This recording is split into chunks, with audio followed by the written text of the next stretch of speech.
This is the inspiring story of Albert Einstein, who was one of the greatest minds in the history. We all know how intelligent he was, but was he a lucky person too? What role did luck play in his success? Let us find out.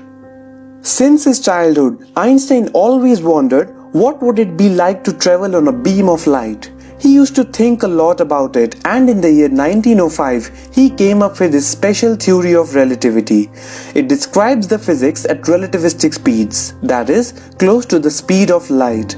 Now this theory was called special because it only applied to special cases where there is no acceleration. But our world doesn't work that way.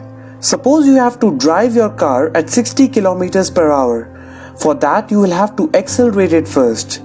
The second thing that was missing was gravity, one of the most important forces in nature.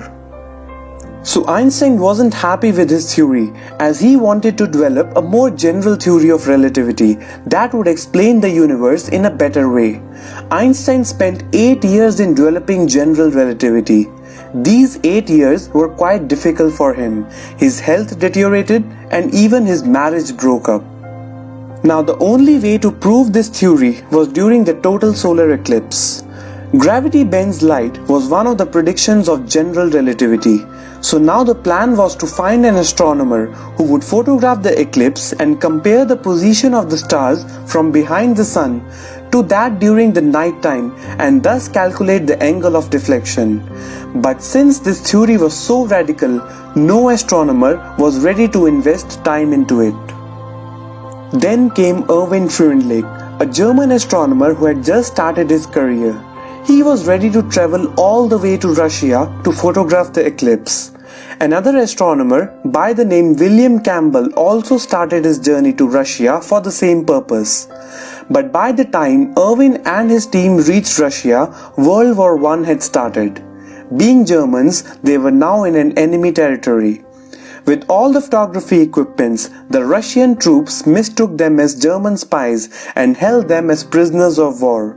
As a result, Freundlich could not photograph the eclipse. Since America was a neutral nation, Campbell was allowed to continue his work by the Russian soldiers. He was far away from Erwin, but due to cloud cover in his area, even he could not photograph the eclipse. Back in Germany, when Einstein came to know about this, he was shattered.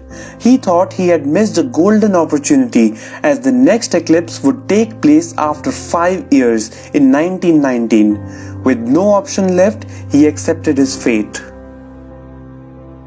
One fine evening, when he was going through his theory, he was shocked to find a mathematical flaw in it. The theory had predicted wrong results, and had the two astronomers photographed the eclipse, the results would not have matched the theory.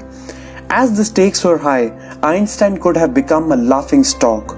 Nature had somehow saved him from a great embarrassment. He later corrected his theory, and it was Arthur Eddington who proved him right during the total solar eclipse of 1919. So the takeaway lesson from this story is, sometimes not getting what you want is a wonderful stroke of luck. Imagine what Einstein would have been through that time, but it was all for his good. Similarly, sometimes we feel bad when we don't achieve something, but who knows, in the longer run, maybe it's the best for us. Share this video with your friends. See you in the next one.